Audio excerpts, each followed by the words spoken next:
away from Holmes, finds his way to the outside. McLaughlin turns him around. He sets and throws, and this ball is caught. Well, it's gut reaction Sunday, as I didn't get a chance to do it last night. Been busy on my flight simulator. I'm doing this now in my simulator room where I am trying to put my flight simulator together. And in case some of y'all didn't know, I am also a private pilot. Been flying since 1978 when I got my first lesson. I actually took flying lessons before I took driving lessons. My dad was a pilot, so I actually got to learn and start to learn to fly because he was an instructor at the time when I was 16 and didn't even drive a car until I was 18.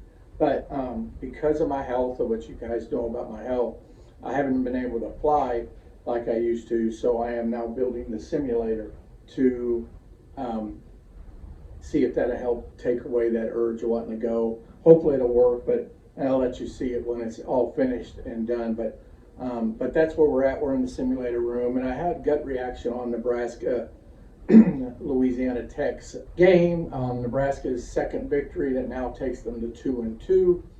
And to me, it wasn't a good showing for either side of the ball. The offense is what we see it. They're more of the running of the quarterback. You could really tell they missed Gabe Urban and Ramir Johnson. Besides Anthony Grant, really no one really stuck out, minus Harbaugh, the quarterback, of course, who did really well. But I think they're going to have a hard time doing that against the Big Ten and the Big Ten defenses, and starting next week against Michigan.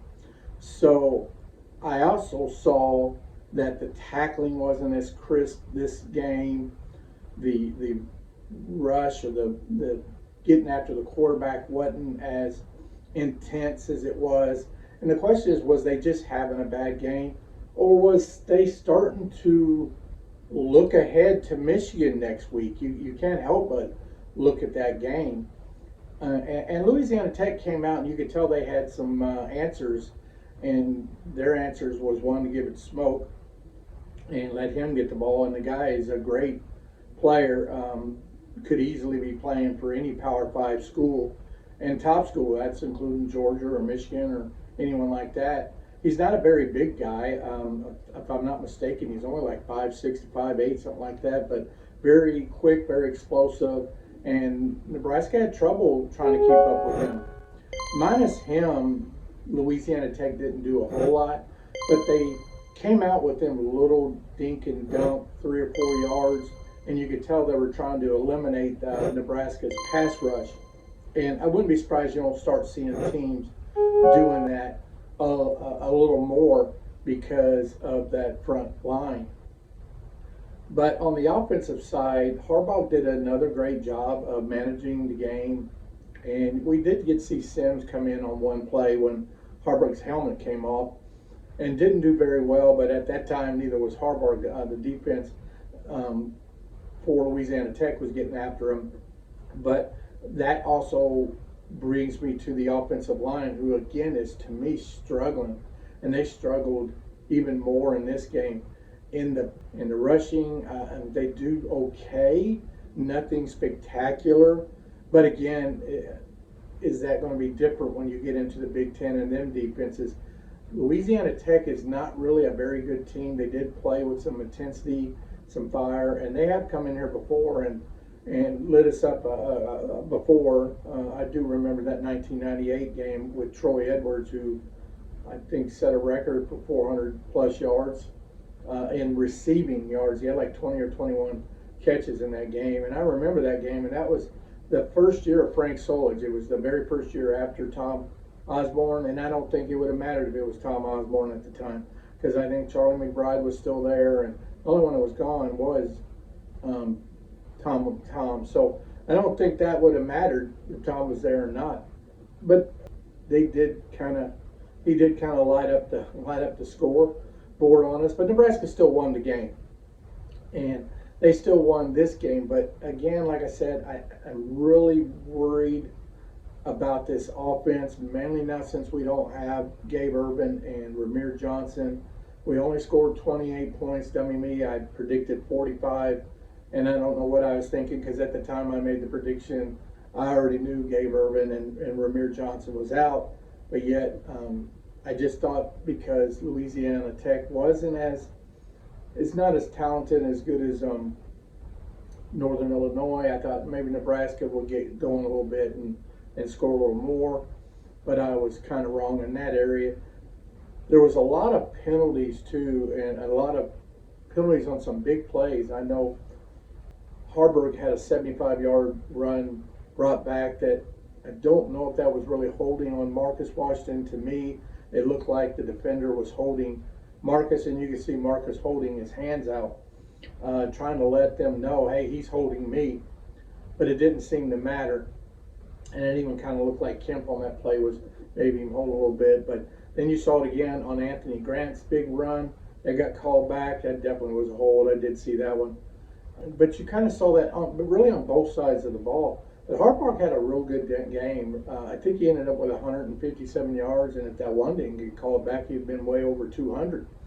So I see that going and being Nebraska's thing, and I kind of agree that I understand the talent is not as good in these two games that Harbaugh's done, but there is a such thing as momentum and confidence, and you could tell this offense and this team is becoming really confident in Harbaugh, mainly the way how hard he runs.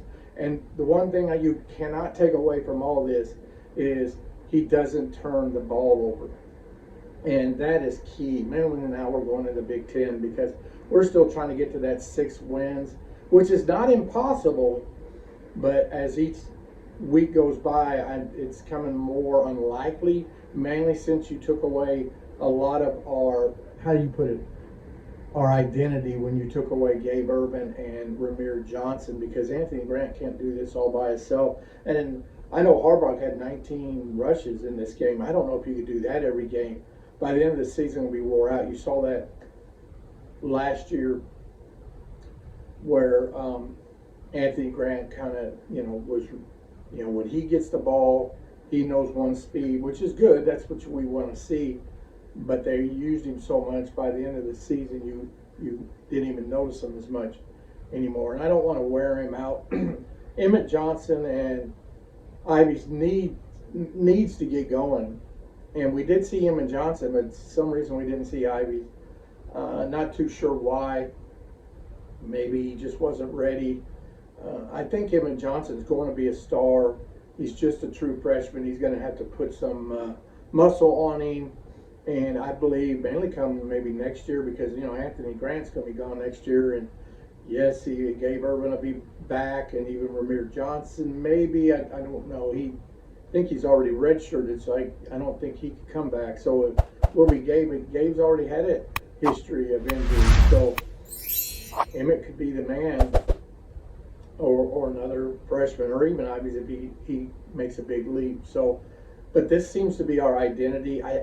I am now leaning to the point. I didn't want to lean towards Harbaugh at this stage only because it wasn't fair that Harbaugh got the 2 games at home against 2 weaker opponents, where Sims had to be on a hostile road games, 2 of them, and it gets a little better competition. But the turnover thing is a big deal to me, and some of them turnovers, or excuse me, almost all of them turnovers Sims has created has been on his own, not the defense. The only one I saw really on that the defense maybe really caused was on Anthony Grant's, where they punched the ball out. On Sims, it's self-inflicted.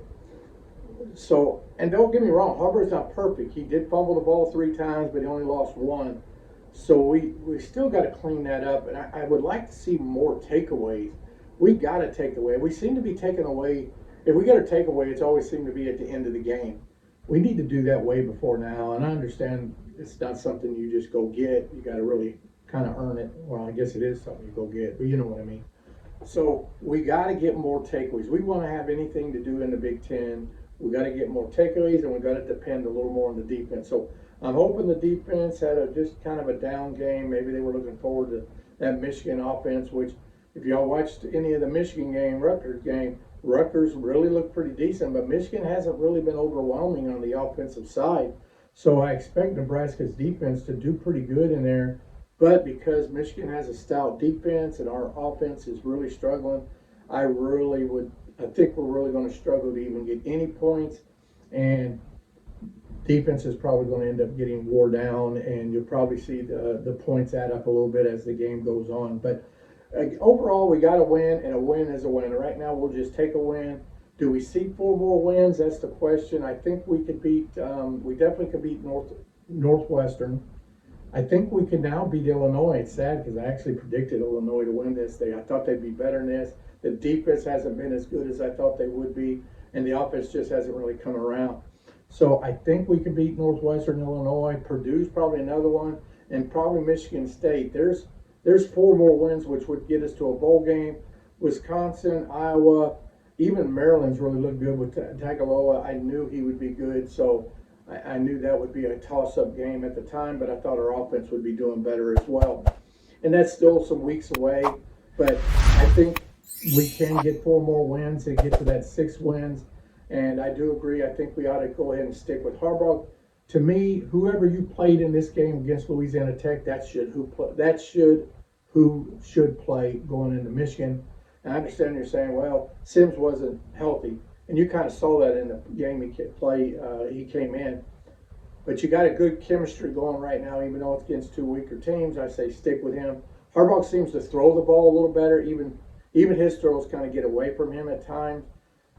But he doesn't seem to eyeball his receiver like Sims does. And he seems to know how to read a little better than Sims does. And to me, that's more important. And running-wise, maybe Sims is a little better runner, but if it is, it's not by much. And I'd rather take the passing right now over the run because they're going to go all out at stopping the run. And since we don't really have that big receiver to go to, Marcus Washington didn't really have a great game. Kemp had a decent game, but you can't depend on Kemp. He's more of a slot guy. He's not very big. You can't go really deep on him. You've seen Sims try to go deep. Harbaugh's trying to go deep with him. And it's hard to hit a smaller wide receiver, especially going deep. And obviously, some of the young guys haven't stuck out enough or learned enough to get some great playing time in or make a difference. So overall, we got the win, but I think we need to clean up some of that stuff. And I think you guys agree with me. I think next week is going to be a true test for Harbaugh. I hope he is the starter in that game, and if not, at least now Rule's could have a quicker trigger if Sims does start and he turns the ball over one time, whatever, or struggles. Then you could throw in Harbaugh really quickly. I think he's feeling confident that Harbaugh now. I know he's always said, "Hey, I feel confident with all 3 guys." I think you need to take that with a grain of salt, but I think now Harbaugh's proven I could run this offense, and he seems to run that option. I love to see that we had that option in there, and he seems to be a little more natural on that option run, which is probably what we need to bring back and need to see a little more with what we have on offense. So hit that like button so this video can get out and help the channel out. If you haven't done so, hit that subscribe button. I'd really appreciate it. I've been sliding on the subscribers, not too sure why, but if you guys could help me out, I'd really appreciate that. And if you want to support the channel, you hit that thanks button and you do a super thanks or whatever to help me out, or just join the Big Red Country Club membership. If you join the Throw the Bones membership, you could be in for drawings for memorabilia. I've been throwing Husker memorabilia for like helmets, autographed helmets, and Heisman Trophy balls and stuff like that, plus home game tickets I give away. Or if you want to just support the channel, there's one on there just for $1.99. You could help support the channel, which I do appreciate that too. So until my video on the prediction with Michigan game, which will probably be around Wednesday or Thursday to come out. But until then, guys, go Big Red.